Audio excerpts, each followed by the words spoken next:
Ô vous tous, nobles auditeurs, lorsque la pudeur les étreint, vers qui se précipite-t-il? Vers qui fuit-il? À la porte de qui se tiennent-ils?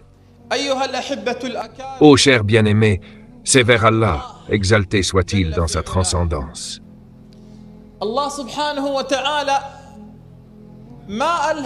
Allah, glorifié et exalté soit-il, ne t'a inspiré la demande que parce qu'il veut te donner.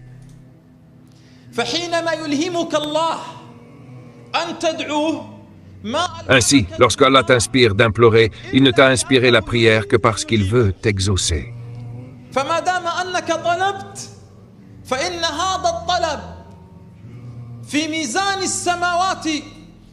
Tant que tu as demandé, cette demande, dans la balance des cieux auprès d'Allah Azawajal, n'est jamais une demande rejetée. Ta demande auprès des gens est rejetée. Ta demande auprès des riches est rejetée. Ta demande auprès des gouvernants et des rois est rejetée. Mais la demande adressée à Allah ne se refuse jamais. Dès que tu dis « Ô Seigneur », il répond « Me voici, ô mon serviteur ».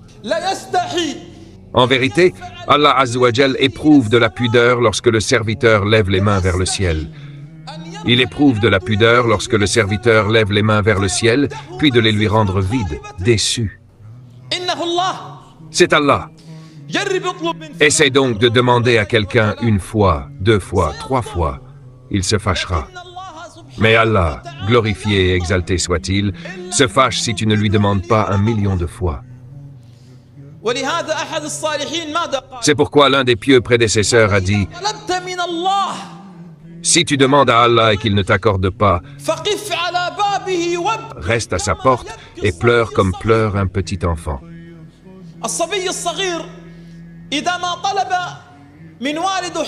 Le petit enfant, lorsqu'il demande quelque chose à son père et que son père refuse de la lui donner, se calme-t-il? Non, jamais il ne se calme.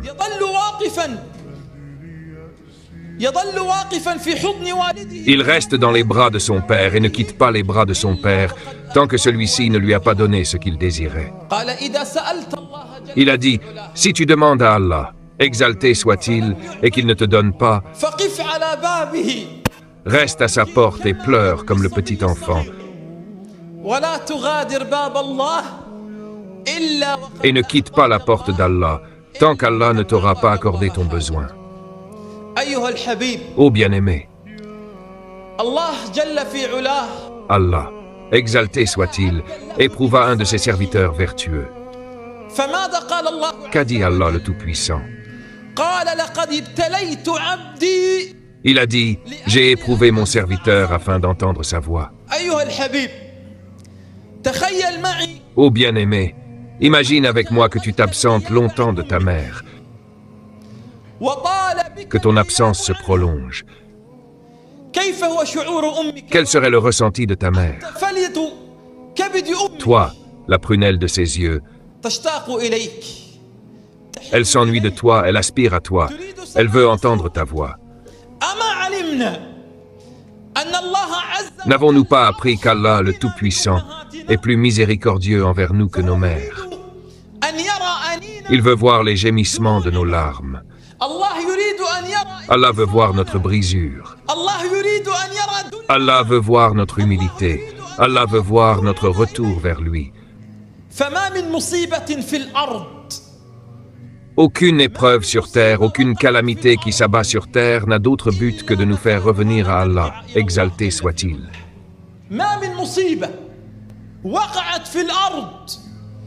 Aucune épreuve ne frappe la terre, si ce n'est qu'elle veut nous ramener vers Allah.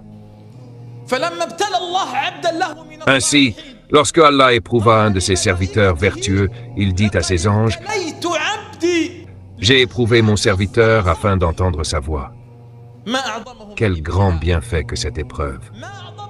Quel grand bienfait que cette épreuve! Allah, le Tout-Puissant, n'éprouve que parce qu'il veut éduquer, il veut purifier.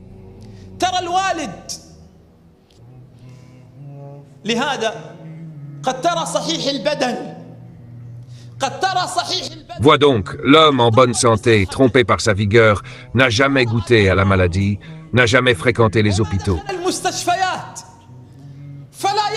Il ne sait pas, il ne connaît pas la valeur de la santé, car il est sain de corps. Ainsi, il ne lève pas les mains vers le ciel. Il ne dit pas « Ô Seigneur ». Pourquoi? Parce qu'il pense que la prière n'est que pour celui qui manque de quelque chose. Non, par Allah, non, non. Le plus grand des invocateurs est celui qui possède les bienfaits.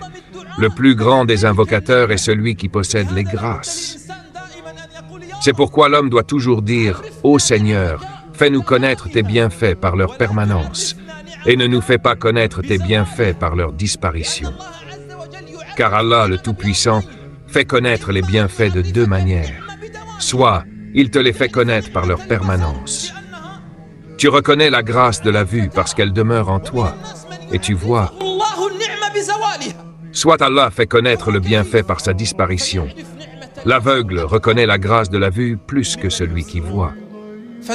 Ainsi, ceux qui possèdent les bienfaits sont les premiers à devoir invoquer. Le riche est plus digne d'invocation que le pauvre. Celui qui est en bonne santé est plus digne d'invocation que le malade. Car c'est une erreur d'avoir la richesse et de ne pas dire « Ô Seigneur », puis de perdre la richesse et de dire « Ô Seigneur ». Cela n'est pas conforme à la bienséance envers Allah, glorifié et exalté. Ce n'est pas une marque de politesse envers Allah que de te tenir à sa porte dans l'épreuve et de la quitter dans l'aisance. Ce n'est pas de la bienséance. Si déjà ce n'est pas poli d'agir ainsi avec les gens, ce n'est pas poli de prendre des gens dans les moments difficiles et de les ignorer dans les moments faciles. Ce n'est pas poli. Alors que dire quand tu agis ainsi avec Allah, dans l'opulence, tu ne le reconnais pas. Ce n'est pas de la bienséance. Que dire alors si tu agis ainsi avec Allah lorsque tu es dans l'aisance et que tu ne le reconnais pas? Lorsque tu reçois ton salaire, tu ne te souviens pas d'Allah. Lorsque ton commerce est prospère, tu ne te souviens pas d'Allah. Mais lorsque la vie se resserre autour de toi, tu te rappelles d'Allah. Et tu crois que même si tu quittes la porte d'Allah le Tout-Puissant et que ton absence se prolonge, puis que tu reviens, les gens te diront dans la vie, il est revenu. Mais Allah le Tout-Puissant t'honorera et te comblera. C'est pourquoi, celui qui connaît Allah dans l'aisance, Allah, exalté soit-il, le reconnaîtra dans l'épreuve. C'est pourquoi, ô noble frère, la prière. Ma certitude est en Allah, ma certitude. La certitude en Allah, glorifié et exalté. Le bien-aimé sallallahu alayhi wa sallam était recherché de son vivant. Toutes les forces d'espionnage de Quraysh cherchaient l'endroit où poserait le pied du prophète sallallahu alayhi wa sallam. Ils voulaient tuer le prophète sallallahu alayhi wa sallam. Et le prophète sallallahu alayhi wa sallam, avec son compagnon Abu Bakr, se réfugièrent dans la grotte. Puis il regarda autour de la grotte. Plus de 50 jeunes hommes portaient des épées dégoulinant de sang. Ils voulaient tuer le prophète sallallahu alayhi wa sallam. Et le prophète se tourna vers Abu Bakr et lui dit « Ô Abu Bakr, ne sois pas triste, car Allah est avec nous. Imagine, ô bien-aimé, que tu sois dans une grotte semblable. Peut-être que les épées encerclaient la grotte du prophète sallallahu alayhi wa sallam dégoulinante de sang. Et toi aujourd'hui, ô bien-aimé, peut-être que tu vis dans une grotte semblable. Peut-être que tu vis dans la grotte des dettes, peut-être dans la grotte de la subsistance pour tes enfants. Peut-être que tu vis aujourd'hui dans la grotte des soucis, des peines, des tristesses, des douleurs et des pensées accablantes. Alors ton slogan doit être celui que t'a enseigné le premier des maîtres sallallahu alayhi wa sallam. Ne sois pas triste. Ne sois pas triste. Même si les anneaux de l'épreuve se resserrent lorsqu'ils deviennent étroits au point de se fermer, alors la délivrance arrive. Et j'avais cru qu'elle ne viendrait jamais. Ayyub alayhi salam resta 18 années dans la maladie, au point que les gens se lassèrent de lui rendre visite. Oui, les gens se fatiguèrent de rendre visite à Ayyub. Les gens te rendent visite lors de ta maladie 1 semaine, 2 semaines, mais 18 ans de maladie. Les gens se lassèrent de rendre visite à Ayoub alayhi salam, et il ne resta auprès de lui que son épouse dans son épreuve. Puis, après 18 années de maladie, quel fut le résultat? Quel fut le résultat pour ceux que la vie a accablés, pour ceux dont l'épreuve a duré? Ô nobles âmes, nous l'avons trouvé patient. 18 années de maladie, et Ayoub ne bougeait pas. Puis, nous l'avons trouvé patient. Quel excellent serviteur! Oui, quel excellent serviteur, car il revenait sans cesse vers Allah, glorifié et exalté. Pas seulement patient, excellent serviteur, car il revenait, repentant, vers Allah. Ô vous qui revenez vers Allah, glorifié et exalté, la vie peut nous étouffer. Mais ne laissez pas l'amour d'Allah s'éteindre. Il se peut que l'un d'entre nous tombe malade. Et tu vois certaines personnes, lorsqu'elles tombent malades, elles vont d'hôpitaux en hôpitaux, d'un endroit à l'autre, sans rien voir de concret dans les résultats. Alors, disent-elles, elles se voient contraintes d'aller voir des devins, des sorciers ou des diseurs de bonne aventure, espérant y trouver un remède pour elles-mêmes, ou pour leur fille, ou pour quelqu'un d'autre. Et tu vois un autre homme que la vie a acculé, qui cherche l'argent. Il va voir un tel, il frappe à la porte d'un autre, mais il ne trouve pas d'argent. Alors, dit-il, il se voit contraint d'aller prendre un prêt usuraire. Il frappe aux portes des banques, déclarant la guerre à Allah et à son messager sallallahu alayhi wa sallam. Et tous ces gens-là avancent le même prétexte. Nous étions contraints, nous étions acculés à le faire. Ô bien-aimé.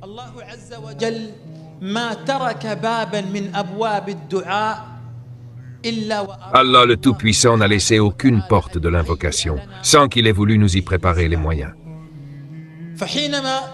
Ainsi, lorsque ces gens ont pris le mot contrainte, et la contrainte, c'est lorsque tu atteins le point extrême où tu te crois obligé de faire une chose impossible.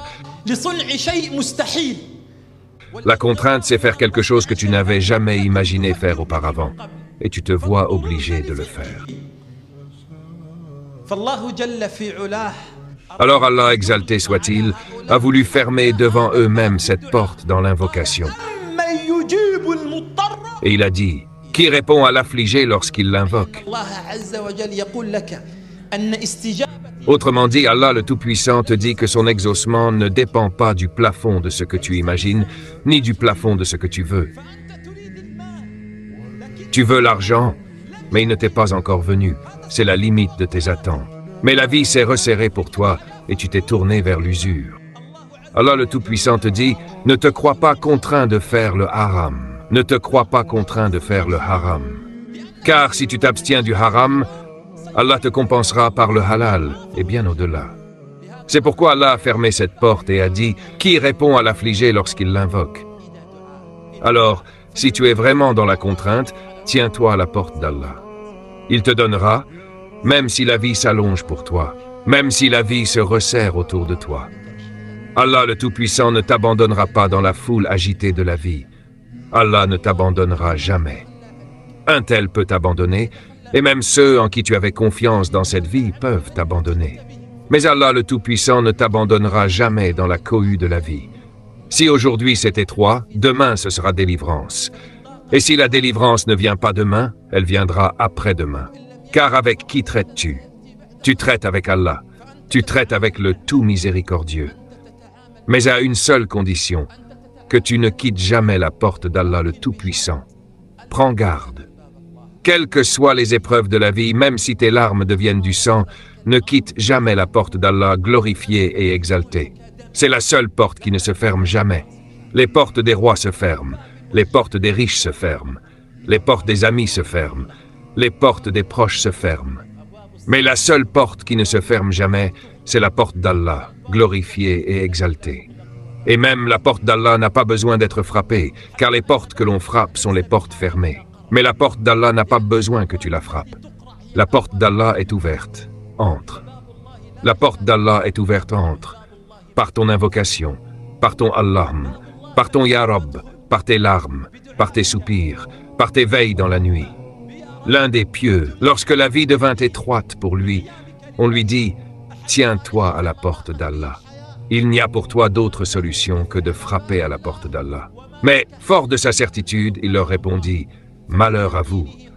La porte d'Allah est-elle fermée pour qu'on ait besoin de la frapper? La porte d'Allah est-elle fermée pour qu'on ait besoin de la frapper? Tiens-toi à la porte d'Allah le Tout-Puissant, et sache que jamais tu ne reviendras de la porte d'Allah les mains vides, déçu ou sans réponse. Tu reviendras avec le rêve que tu avais un jour espéré. Tu reviendras avec l'invocation que tu avais faite, même si le temps a passé. Et peut-être qu'il existe des invocations que la vie a fait couler de nos lèvres il y a des années, mais que nous avons oubliées. Mais Allah, lui, ne les oubliera pas. Certaines invocations, nous pouvons les oublier ici-bas, mais elles sont là-bas, inscrites auprès du gardien des cieux et de la terre. Elles viendront, même après longtemps.